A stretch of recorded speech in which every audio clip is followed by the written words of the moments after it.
अस्सलामुअलैकुम दोस्तों, क्या हाल चल। ईसा भाई ट्रैवल हिस्ट्री के लिए बता दें क्या क्या रिक्वायरमेंट्स हैं और क्या स्टैंपां लग जांदियां ने, तो भैया लगवा लें। और फिर लॉ जो है सारी उम्र के लिए लगेंगे। बहरहाल वापस आते हैं कि ट्रैवल हिस्ट्री के लिए आपको वही तमाम डॉक्यूमेंट्स दरकार हैं जो बाकी किसी अच्छे मुल्क के वीज़ा के लिए दरकार होते हैं। और ट्रैवल हिस्ट्री है क्या, बहुत सारे लोगों को शायद ये लगता है कि ट्रैवल हिस्ट्री जो है ना यूरोप के वीज़ा के लिए कुछ ऐसी चीज़ है कि आपके पासपोर्ट के ऊपर कुछ लगना है और आपको यूरोप का वीज़ा मिल जाना है, अमेरिका कनाडा का मिल जाना। नहीं, ट्रैवल हिस्ट्री भी उसी तरह बननी है जिस तरह आपने बड़े बड़े मुल्कों के वीज़ा लेने हैं। ठीक है, छोटे मुल्क जाएं बड़े मुल्क जाएं, आपने जहाँ भी जब भी ट्रैवल किया वो आपकी हिस्ट्री बन रही है। ठीक है, और क्या है कि एनओसी, बैंक स्टेटमेंट और कुछ मुल्कों के लिए सीआर पेपर जो हैं वो लाजमी है। तो आप जहन में रखें कि किसी भी मुल्क के लिए आपने सफ़र करना है, आप ओमान में हैं, पाकिस्तान में हैं, किसी भी जगह पे हैं, आपको या तो अपनी बिज़नेस स्टेटमेंट या पेरेंट्स की स्टेटमेंट, अगर उनके भी आप सफ़र कर रहे हैं, आपका अपना कुछ नहीं है,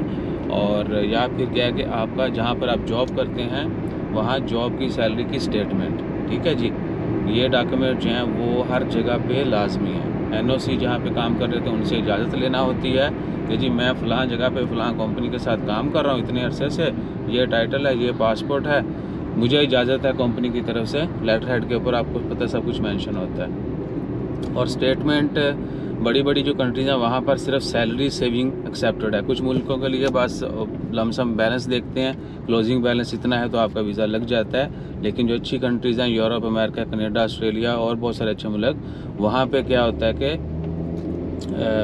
आपको सैलरी से ही सेविंग करनी है। ठीक है जी, आपने सैलरी से सेविंग की होगी और हर महीने ग्रेजुअली आपकी सैलरी बढ़ती रही होगी तो ही जो है ना आपका वीज़ा लगता है। ठीक है, और चीटिंग करेंगे तो भैया कभी भी कुछ भी हो सकता है, ये आपने जहन में रखना है, क्योंकि चीटर जो है वो कहीं पे भी कामयाब नहीं हो सकता।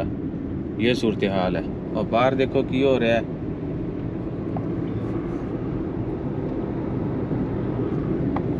अच्छा, वो इसलिए मैंने कैमरा छुपाया था कि थोड़ी गड़बड़ जी हो रही है।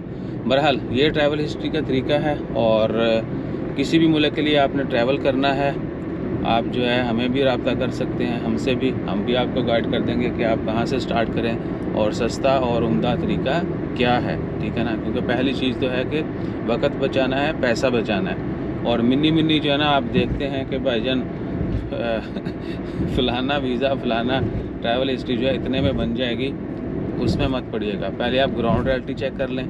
और हम तमाम आने वालों को जो हमसे भी मशवरा करने आते हैं या काम करवाना चाहते हैं, कुछ भी है, हम उनको पहले जो चल रहा है वो बताते हैं, फिर जो वो खुद कर सकते हैं वो बताते हैं, फिर वो जो तीसरे बंदे के ज़रिए करवा सकते हैं वो बताते हैं, और एंड पे उनको कहते हैं कि भैया ये सूरत हाल है, आप सोच लें। अगर आप कहते हैं कि जी तुसी थोड़ी जी खिचड़ करो तो फिर असी भी करेंगे, और उसके फिर आपको पता है जो भी मुनासिब मुआवजा होता है हम वो ले लेते हैं। ये तरीक़ाकार है हमारा। हम पैसे के लिए जो है ना ये सब नहीं करते हैं। पैसे के लिए होता तो आज शीशे वाला ऑफिस बना होता। ठीक है, कोशिश तो जारी है लेकिन लोकेशन जो है उसके ऊपर अभी तक बहस ख़त्म नहीं हुई। तो बहरहाल क्या है कि हमारा नाम होता है कि सब भाई आलू रखना शुरू कर देता है। ठीक है, जो कि हम नहीं चाहते। अपना ख्याल रखिए। और आजकल पाकिस्तानियों के वीज़े बहुत रिजेक्ट हो रहे हैं। कोशिश करें कि अच्छे बच्चे बन के दिखाएँ, अच्छे टूरिस्ट बने, विजिटर बने, फिर जो है क्योंकि हमने तो आ जाके वीज़ा अप्लाई करना होता है, उसके लिए भी हमारी विज़िट की कोई हिस्ट्री होगी, कोई हमने पिछले 1 साल 6 महीने में कोई विज़िट किया होगा तो ही अगला मुल्क देता है कि जी बंदा वाकई टूरिस्ट है, विज़िट करता है, पैसे वाला है, लेट हिम गो। और क्या, और बाकी वही दुख दर्द हैं ज़िंदगी के। आपने बहुत सी जगहों पे पैसे दे के फंसाए हुए हैं, सानू सी चाह नहीं पूछते। जज़ाकल्लाह, अल्लाह हाफिज़।